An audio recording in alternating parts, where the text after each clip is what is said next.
we're talking about. Not just Steve, by the way, Engineer Steve for knowing what we're talking about, but of course Melissa Etheridge, Survivor, right? That's right. Yeah. Yes. Yeah, I love that. Stash Nation, appreciate you guys hanging out. We're trying to get a little awareness going today. Would you say that's fair, John? I would. If there was a goal for today, it's about trying to distill down this idea now and then start moving it into practice. And the challenges, of course, being what they are, no one has extra time.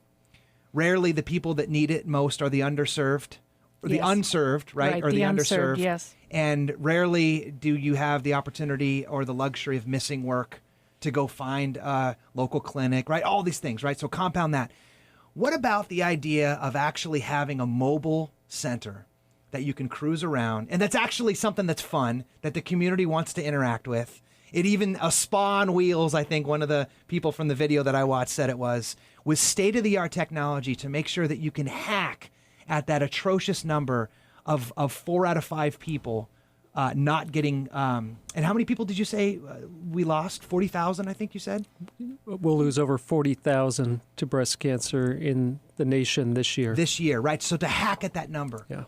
An amazing idea came about that, like the embers of our esteemed panelists today, and they did something about it.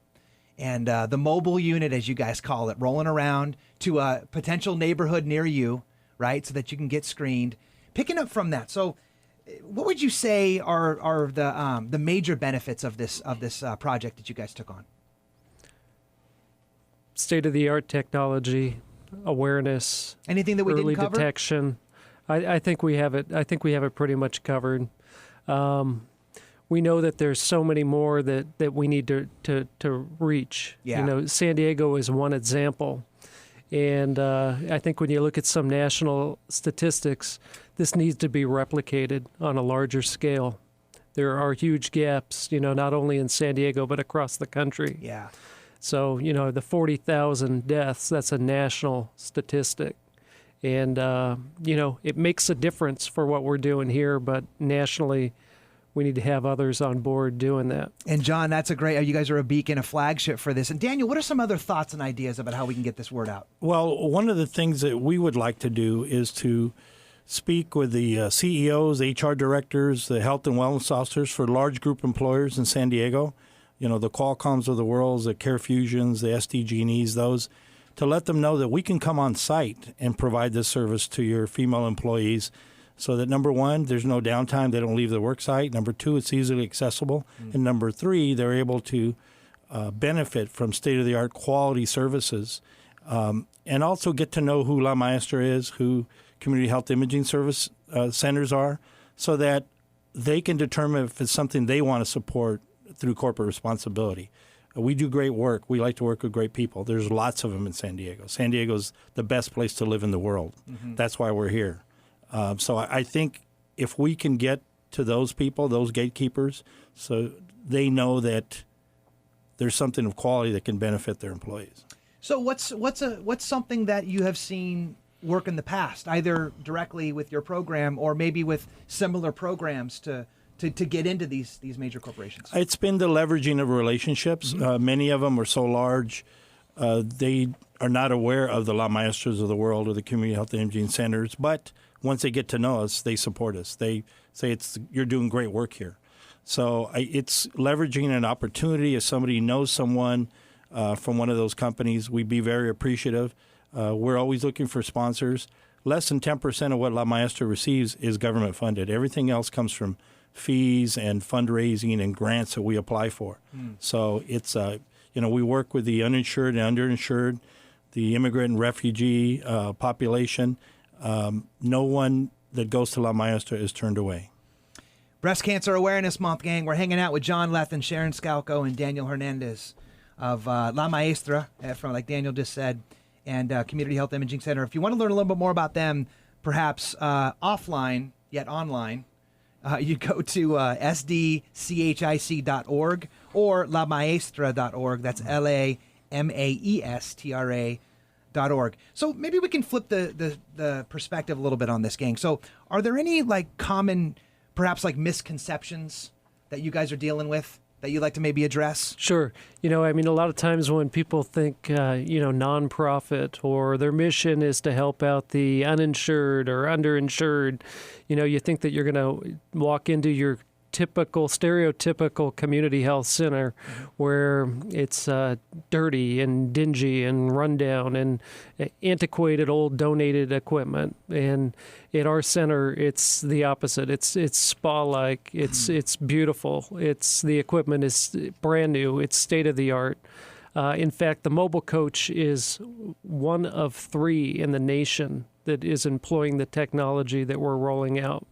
When we built our first Mammo Suite in 2012 with the full field digital 2D technology, it was one of 3 in the county. And it just goes on and on. Our computed tomography suite that's going to be installed later this year is state of the art. So it's the best that we're rolling out for everybody, regardless of socioeconomic status. The treatment in the experience will be the same that you would, that the best insurance can buy, the best private medical institute can offer. And we get a lot of joy in that. One of my favorite things is tracking the hero's journey on these shows, and I think the best way to sort of do that is through a great story. I'm just wondering if there's a really good story that maybe you can share in the not too distant past. I have one. We had a lady that came into our clinic, and she was a lady that didn't have a permanent address, didn't have a cell phone, probably because of economic reasons. She was called back to have a workup for a suspicious area that we found on a screening mammogram, and when we went to call her, the phone number was not working. When we went to send her a letter, it came back to us, not at this address. Sounds like one of my Zillow leads. Yes, there you go. So our doctors that work with us were so concerned about this lady that we physically had one of our front office staff girls go out and find her in the community. Wow. Literally went to the address, and nope, she doesn't live here, but she probably lives down the street. Wow. We went to her community, found her. She came back. She did have breast cancer, and she's currently being treated. So we Wow, probably that's saved her incredible. life. Wow. That's the kind of commitment that La Maestra and community health imaging has. And Yeah. I've worked in the private industry. I'm here to tell you that my experience here working with this group of people and how much they care and cherish the work that they do is just a phenomenal experience for me. It really, really is.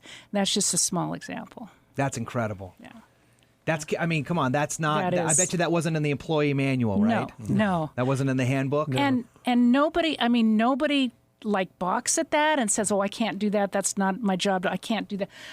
Everybody at La Maestra goes to the nth degree to make the experience for our people the best experience possible. Our interpreters come and they work and they answer questions. Our doctors will call our patients and give them results of biopsies that they've done.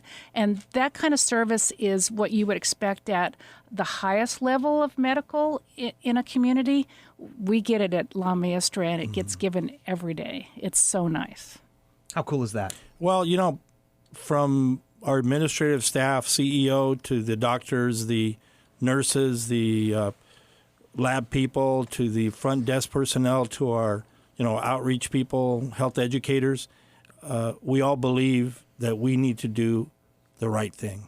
And when we make decisions that affect people's lives, we put ourselves in the end user position. Does it benefit the individual? And that's all we do. We try and benefit the individual patient so that their lives can be bettered. And, you really, when you look at La Maestra, I mentioned that we're not only its biggest, largest employer, but biggest advocate.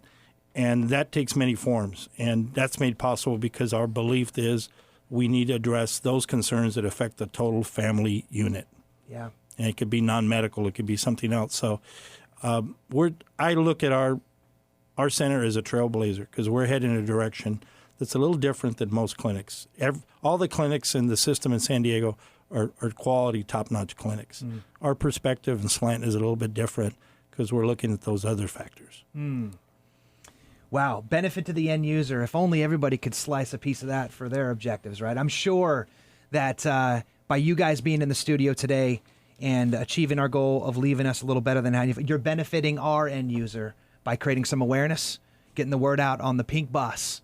So you might say, coming up, gang, I don't know how we're going to really bookend this too much further. So I guess we'll say final thoughts with John, Sharon, and Daniel from La Maestra and Community Health Imaging Centers. Real Talk Radio San Diego. We'll be right back.